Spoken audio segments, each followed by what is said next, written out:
Fala galera, ligado aqui no canal do VSR, chegando para mais um vídeo. O tema do vídeo agora, a vitória que colocou o Botafogo na liderança do Campeonato Brasileiro. Vamos falar sobre isso, antes aquele ritual de sempre deixar o like, se inscrever no canal, copiar o link do vídeo, espalhar nos seus grupos de WhatsApp e Telegram. Tô aqui para falar da vitória do Botafogo 3-2 em cima do Flamengo, jogo que garantiu os 100% de aproveitamento ao Botafogo no Brasileirão. 3 vitórias após 3 rodadas e, com isso, assumindo a liderança do campeonato. Eu tô gravando esse vídeo aqui já na 5h30 da tarde de segunda-feira, porque eu tava viajando no fim de semana, peguei uma viagem no feriado e fui para um lugar que a internet era muito ruim. Conseguia nem twittar direito, que dirá subir vídeo. Então eu assisti o jogo, logicamente, e tô gravando aqui na segunda-feira porque a ocasião exige um vídeo sobre isso. Uma grande vitória do Botafogo, né? Uma vitória assim, muito importante para a consolidação desse time do Botafogo, muito importante para ser líder do Campeonato Brasileiro pela primeira vez depois de muito tempo, né? O Botafogo não liderava o Campeonato Brasileiro desde a 15ª rodada do Campeonato de 2013 e principalmente para vencer um rival como o Flamengo numa tentativa de retomada, de volta, e uma vitória muito emblemática. E o jogo, acho que para mim tem várias análises possíveis de se fazer, mas acho que para mim fica muito claro que o Luiz Castro pegou o tempo ali que o Botafogo teve para trabalhar depois da eliminação precoce no Campeonato Carioca, para conseguir consolidar um time que realmente tem mostrado muita solidez. Tem mostrado um nível de competitividade muito grande e muita solidez para aguentar a pressão, para partir para equilibrar o jogo e depois para controlar o jogo. É isso que o Botafogo tem feito, né? A gente tem que analisar o 2023 do Botafogo. Você analisa de uma maneira que até o início do Campeonato Brasileiro era bem ruim, bem ruim. Inclusive, nós fizemos recentemente lá no De Placa um exercício sobre trabalhos de 2023 e o trabalho do Luiz Castro foi considerado o segundo pior do ano, só perdeu, logicamente, para o do Vitor Pereira, e hoje já tem muito botafoguense pegando, cortando e botando, e de boa, não tem problema nenhum falar sobre isso, mas é curioso que nesse período da eliminação do Campeonato Carioca, quando o Botafogo nem foi à semifinal, né?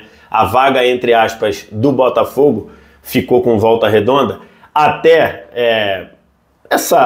o início do campeonato, 2 primeiras rodadas do Campeonato Brasileiro, tinha muito torcedor do Botafogo pedindo a cabeça do Luiz Castro.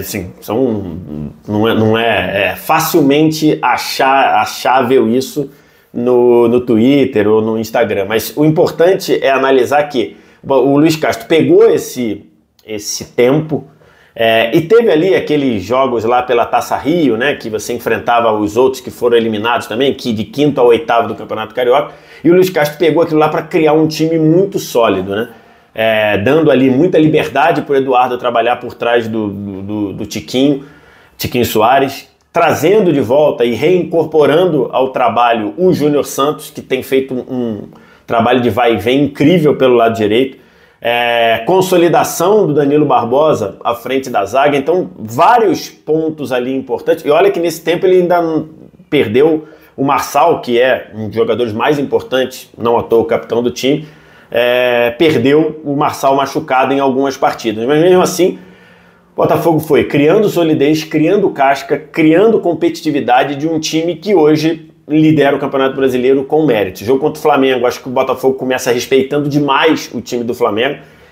Acho que o próprio Luiz Castro entrou querendo ver qual era a ausência do Gerson, né? Porque o Gerson sente no aquecimento, sente antes do jogo. Então o Luiz Castro fez um planejamento pensando em ter o Gerson do outro lado e o Gerson não jogou. E no lugar dele jogou o Ayrton Lucas, que uma decisão que se mostrou muito questionável, para não dizer muito ruim do Sampaoli, porque o Ayrton Lucas nem foi produtivo como ele é quando tem o corredor para disparar, nem foi participativo e nem foi criativo ou construtor como o Gerson vinha sendo, pelo menos na era Sampaoli. Então acho que o Botafogo entrou ali e falou, caramba, vamos ver o que vai acontecer, vamos ver o que vai ser desse Flamengo.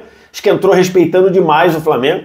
Então isso ali foram os primeiros 15, 20 minutos. O Flamengo começa melhor, tem a bola na trave do Vidal, tem uma ou outra finalização, uma finalização do Gabigol de longe, mas, num geral, um jogo em que nos primeiros 20 minutos ficou mais para o Flamengo. A partir dali o Botafogo viu, opa, eu consigo jogar, eu consigo tabelar, eu consigo trabalhar. E foi crescendo de produção, foi diminuindo distância, foi ganhando mais a bola, foi construindo mais, em especial, toda vez que tinha para acelerar, né? O Flamengo jogando com uma linha ofensiva, uma linha defensiva muito alta, dando campo para o Botafogo superar a primeira linha de pressão e acelerar. Assim construiu o pênalti, e que foi pênalti também. Fez 1-0, o Tiquinho Soares bateu muito bem. Depois, o Flamengo tentou impor uma pressão, não conseguiu, porque o Botafogo se fechou muito bem. O Botafogo conseguiu bloquear muito bem a sua área. Grande partida defensivamente também do Tietê, do Danilo Barbosa, dos próprios jogadores de lado voltando, né, o Vitor Sá e o Júnior Santos. E assim, o Flamengo até teve mais as ações, mas não levou muito perigo depois do 1-0. E para ficar tudo perfeito, o Botafogo fez 2-0 na última bola do primeiro tempo. Na volta do segundo tempo, tem a expulsão do Rafael. E só para pontuar, a Edna, até a expulsão do Rafael, eu acho que ela fazia uma arbitragem muito boa. Porque a expulsão do Rafael é uma expulsão muito sensível e que não é qualquer árbitro que expulsa, tá? O amarelo do Rafael na reta final do primeiro tempo é um amarelo justíssimo. Ele impede, agarra um jogador do Flamengo de cobrar o lateral, ou seja, ele atrasa o jogo e isso é passível de cartão na hora.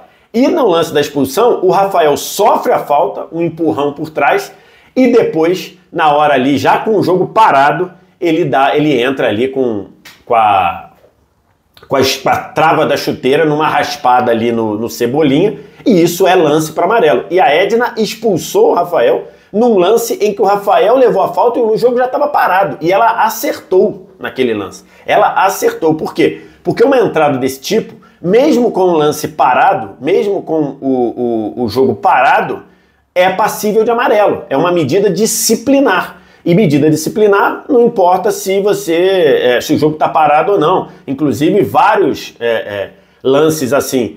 Você para o lance por causa do VAR. O VAR anula o restante da jogada. Mas se você deu uma chegada forte, passível de amarelo, o amarelo continua. Então, assim, a Edna foi perfeita até ali. E a expulsão mudou completamente o jogo. E aí o Flamengo foi para cima e o Flamengo teve pelo menos 2 chances com o Gabigol, mais uma chance com o Vidal, uma batida de fora do Cebolinha, que o Lucas Perry fez uma defesa maravilhosa, até o Flamengo diminuir com o Léo Pereira.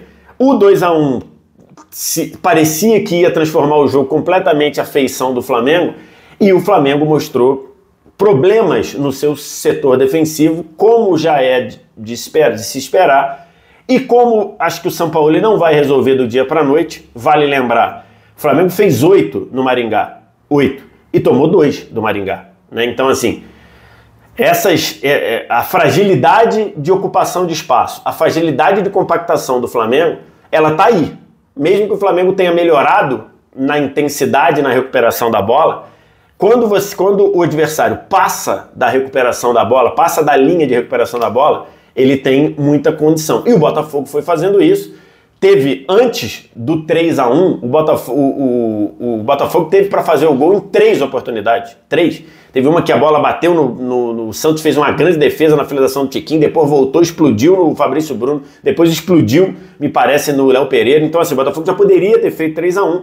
Aí depois, num lance de lateral, o Tietê fez um carnaval pelo lado direito e o Tiquinho fez o 3-1. Aí mudou completamente o cenário do jogo. O Flamengo sentiu demais o gol. Ficou muito confortável o Botafogo, competitivo, até a vitória. O Flamengo ainda diminuiu e fez aquele bumbo meu boi, aquela pressão que era natural, mas o Pedro também ainda perdeu uma finalização que o Pedro não costuma perder, né? O Gabigol perdeu mais uma depois. Enfim, no geral, o Flamengo mostrou muito poder ofensivo. Tanto é que o Lucas Perry, o goleiro do Botafogo, brigou pelos prêmios de melhor em campo. Ele fez 12 defesas, pelo menos umas 3 dificílimas. Mas o Botafogo conseguiu uma vitória sensacional, líder do campeonato, comemorou demais a vitória e tem que comemorar mesmo, porque, repito, é um time que conseguiu numa reviravolta ir muito, muito, muito bem. Vamos ver, lógico que falta muito campeonato, o Botafogo tem Copa do Brasil para disputar, tem Sul-Americana para disputar, vamos ver como o Luiz Castro consegue lidar com isso relacionado a elenco, mas o momento do Botafogo, de uma série invicta incrível, mesmo considerando lá os jogos contra os pequenos do Carioca, mas desde aquela classificação contra o Sergipe, quando o Botafogo jogou muito mal, é verdade, assim, o Botafogo jogou muito, muito, muito, muito mal contra o Sergipe, mas conseguiu um empate na última bola e a partir dali deu uma modificada. E essa modificada está muito sólida hoje, está muito clara hoje. Hoje o Botafogo, você sabe a espinha dorsal do time do Botafogo. Adrielson e Cuesta, uma grande dupla de zaga. O Lucas Perry numa fase maravilhosa. O Tiquinho Soares. Tiquinho Soares é muito, muito centroavante. Sabe jogar de costas, sabe jogar caindo na área, sabe puxar, dar profundidade, buscar a profundidade, enfim. Então é um time que tem se mostrado muito sólido e um time que está na liderança do campeonato de forma merecida. Quero te ouvir o que você tem a dizer, diz aqui embaixo nos comentários. O resto já sabe, like, se inscreve no canal, copia o link do vídeo, espalha nos seus grupos de WhatsApp e Telegram. Obrigado demais pela audiência, valeu, tchau!